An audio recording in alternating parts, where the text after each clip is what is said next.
Hello, you're welcome to another exciting episode on Entrepreneurs Corner. And this is a program where we get to talk about different entrepreneurs and their businesses. And I still remain your humble host, Kende Bashir, and you're welcome to ekohotblog. So today we have a beautician in the house and she's really good at what she does. I'd like us to go on a quick break, and when we come back, the program continues. Stay tuned.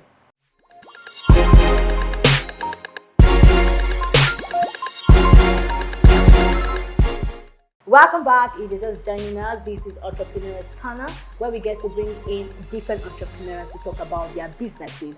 So today I have Mrs. Patricia Kelechi Obioha. You're welcome, ma'am. Thank you very much. It's a pleasure. Oh, thank you. You look very beautiful, ma'am. Thank you.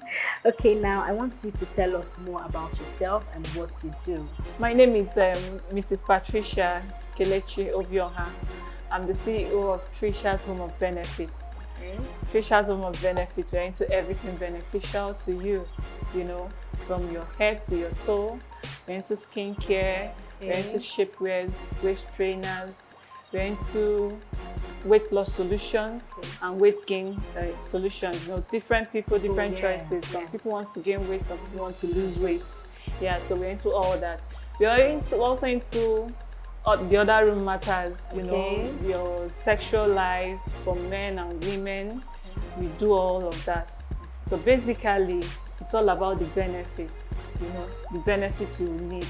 That's what Trisha's Home of Benefits is about. Okay, so Mrs. Patricia, what inspired you to venture into this line of business? Well, it all started way back in 2016. Then I was still running my fashion brand, So I had this customer that called me all the way from England. He's not here in Nigeria, but his family is here in Nigeria, and he's a doctor in England. So he called me and said he needed to get some wares for his wife, So he ordered some very sexy dresses and asked me to dispatch them to his wife. So I called my dispatch rider and I said, okay, take these dresses, take it to the woman. But he got there and the woman refused, and he brought it back to me and said the woman said she doesn't wear that kind of dress. So I had to go back to the husband and I said, see, we've done your delivery, but your wife says she doesn't wear this. And the man just went all out and was like, I don't know what's wrong. I've been trying, this is not the woman I married, I married her while we're still in school. She used to be this and that, So I told him, okay, can I speak to your wife? And he said, whatever magic I want to perform, I should just go ahead, that he's tired, But actually, while the conversation was going on, I had to put the call on record. So I called the woman and I said, madam, please, I would like to see you.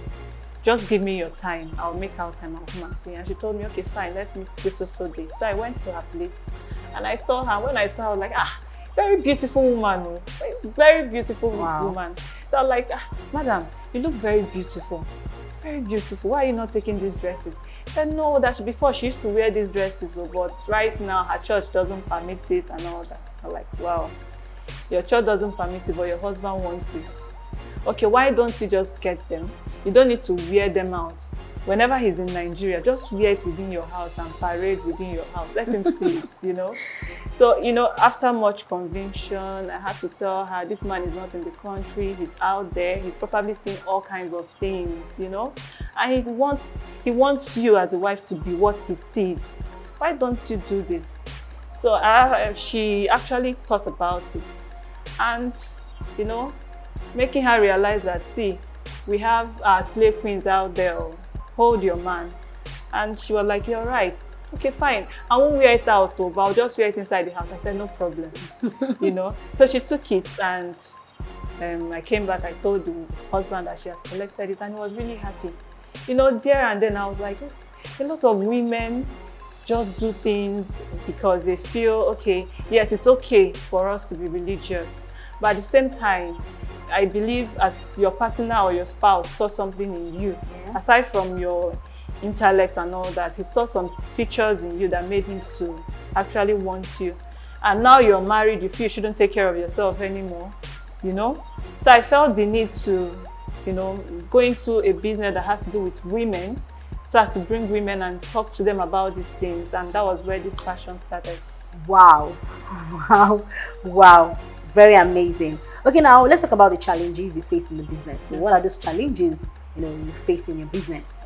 Well, every business has its challenges. There is no business without a challenge. Yeah, you're right. But the major challenges I face in this business is that I sell needs. Okay, I sell needs, and oftentimes when people call, they want that item just now. No. Someone can call me now and say, "Madam, please, can you deliver in the next 5 minutes, in the next 10 minutes?" And I'm like, I won't just sit here and disappear to your place now. You get? So that's basically the number one challenge. Okay.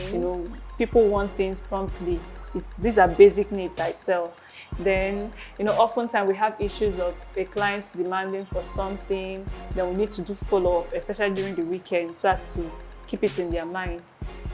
So oftentimes if we don't do that, by the time the rider gets there, the client is not there. We've had issues like that. And then, sometimes people come to pick up. They wouldn't call before coming. And, they just expect, okay, after closing hour, you're still there waiting for them to pick up. So those are not so much, but we're managing it. Yeah, there's really no big deal. The more we do this, we learn every day. Exactly. Yeah. And we try to also, create awareness, tell our customers, this is what is expected of you. This is how we run our business. This is the policy. This is our delivery time. So you don't put that pressure on us. Yeah, but basically, it's not really something to worry about. Okay, now in Tricia's Home of Benefits, you sell all kinds of products like body skincare products, body sculpting products, weight loss and weight gain solution. And obviously, we can see that you're you're multitasking. So Yeah. how do you strike a balance, selling these products? Okay, for me, striking a balance is not really a challenge.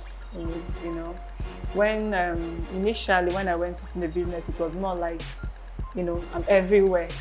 So when you start up a business and you're able to do the dirty jobs, the dirty jobs of dispatching and the rest all together to yourself, by yourself, it's with time you get used to it.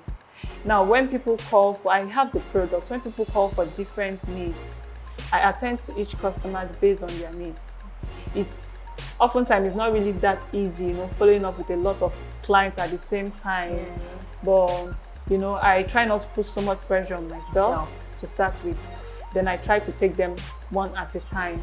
Okay, one at a time, and before you know it, I'm meeting up with every client.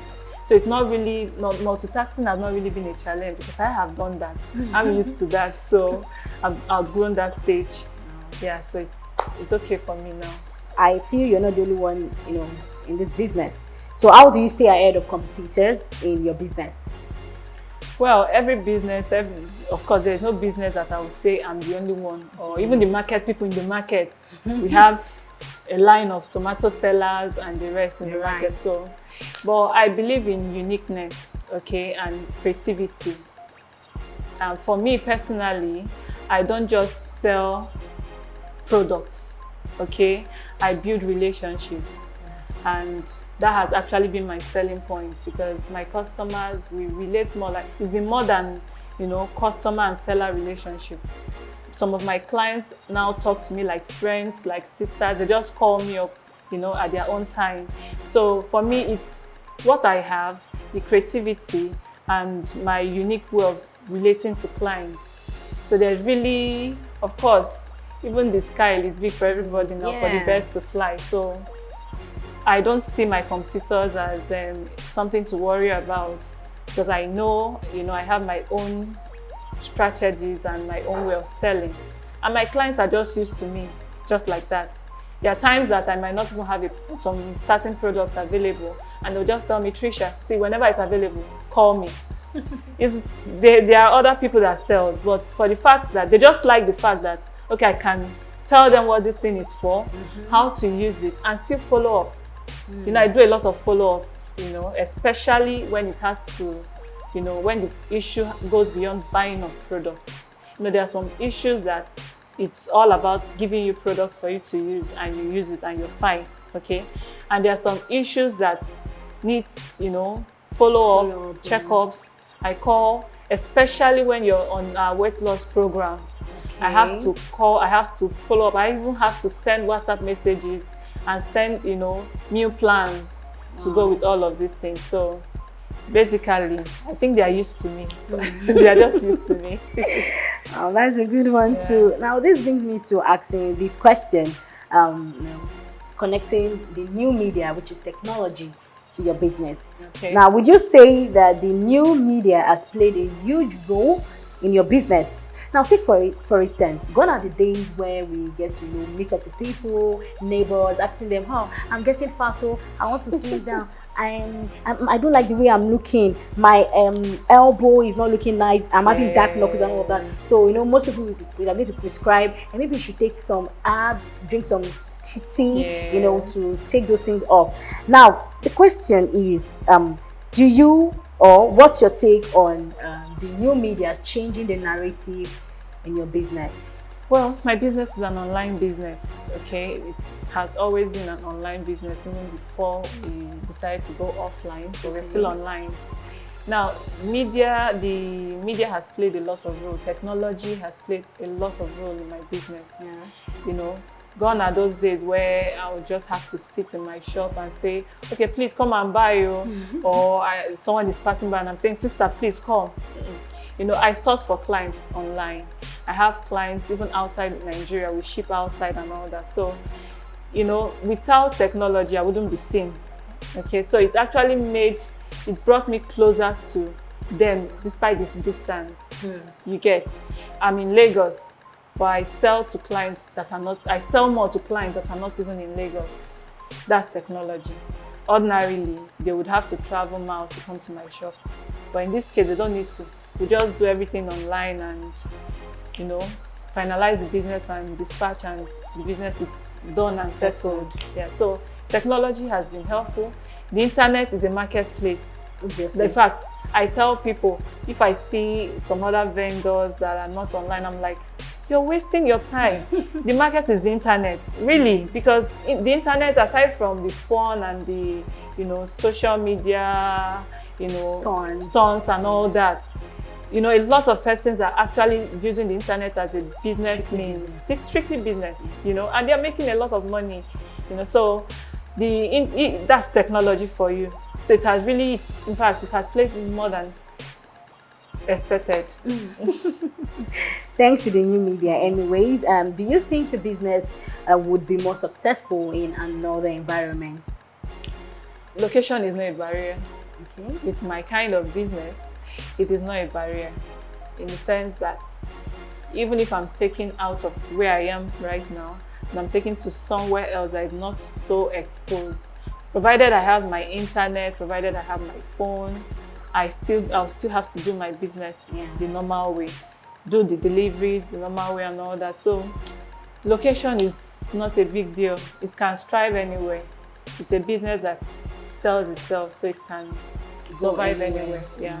So if you were to diversify into another line of business entirely, what business would it be, and why would you want to diversify into the business? Okay, if I was to diversify, then I should be looking at the male aspect of my business. Okay. Basically, I sell with all women, issues, women products and all that. But, oftentimes men call and it's either they want to place an order for their wives and they're like, "Trisha, do you have anything for me?" And I'll be like, I don't sell male stuff. And it seems like some persons will be like, "Trisha, it's not fair, we all have needs, Yeah. But after some time, I said, okay, fine, I was going to try 1 or 2 products for men. And I introduced those products and it's been wow, the demands keep coming. And it just dawned on me that even men, they buy more than the women, So if I was to go fully, I would just have to divert to the men aspect, bring in men products. Women are very private, especially when it comes to, sexual issues, they're very private. And sometimes it takes a lot of confidence and trust in whoever they're talking to be able to, pour out their mind or bring out what they have to say. So for men, it's easy. They just call you and they flow with you and they go straight to the point and ask for what they want. So if I'm to diversify, I'll just have to bring in the men products into it. Oh, it's very good, in order to strike a balance. Yeah. Thank you very much. My pleasure.